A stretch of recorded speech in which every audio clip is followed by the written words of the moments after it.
This video is on multiplication. Now if you notice, this multiplication problem has 2 digits times 1 digit. Now third grade at Centennial worked quite a bit with this last year after TCAP, so I feel like our students already have a pretty good knowledge of it, but I wanted to put a video on just in case some students are struggling. So the very first thing I want students to know about this problem is that when they put their numbers, it's very similar to adding. If I were to add 8 plus 3, it's 11, so the back number goes on the bottom and then we carry the 1 to the top.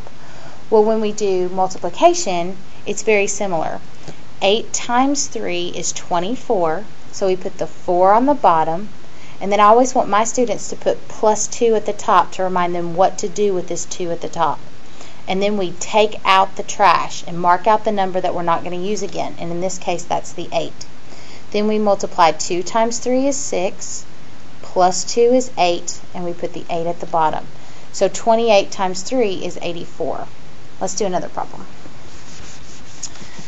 Let's say we have 70 times 4. First we look at the first column. 0 times 4 is 0, but we didn't carry anything for this one, so there's no need to put a plus anything up at the top, so we just leave that blank. Then we take out the trash, the 0 that we've already used once, and we multiply. 7 times 4 is 28. We don't have to add anything, so we just put our 28 down at the bottom. Now with 2 and 3 digit times 1 digit, it's the same process. So when we go to make our numbers larger, like 273 times 6, the process is still the same. We just added another digit. So instead of only 2 columns, we'll move to 3. So first we're going to look at 3 times 6.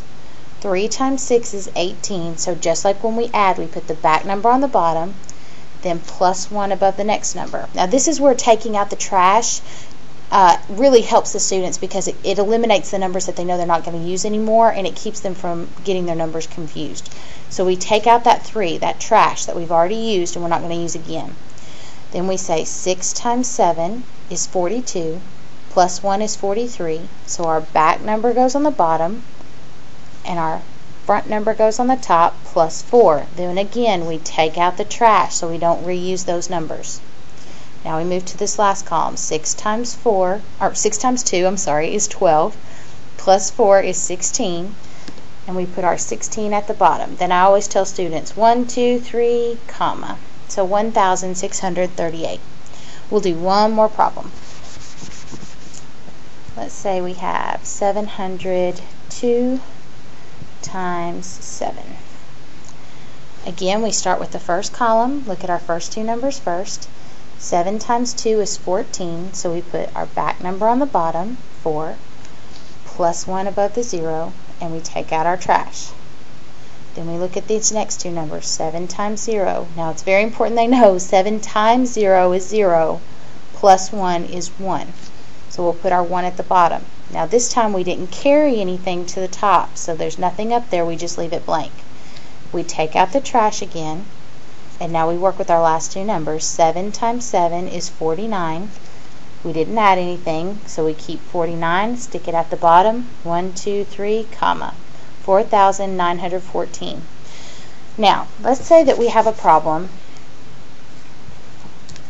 like this. Well, not 5. Most kids know they're 5s, but if it's 6s, and they know 6 times 3 is 18, but they forget 6 times 6. Now I encourage students, when they don't know their multiplication facts yet, to write them over to the side. Maybe start with 6 times 5, since that's one most students know. Then they can do 6 times 5, 6 times 6, 1, 2, 3, 4, 5, 6, 30, 31, 32, 33, 34, 35, 36, and that will help them get their answer.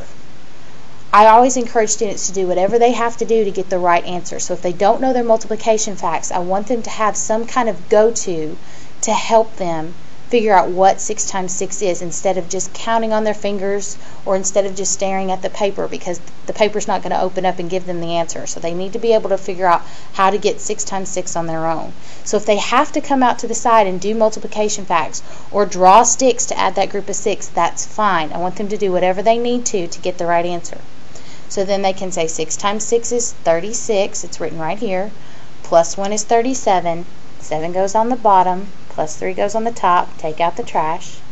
2 times 6, oh, I don't know 2 times 6, so start maybe at 6 times 0. 6 times 1 is 6, and then I don't know 6 times 2, so I'll do 6, 7, 8, 9, 10, 11, 12. So then 6 times 2 is 12, and that will give them 12 plus 3 is 15, 1, 2, 3, comma. It's just a way to help them get the right answer even if they don't know the multiplication facts. And I know that seems like a lot of work to do, but whatever they have to do to get the right answer. I really hope this video has helped. Thank you.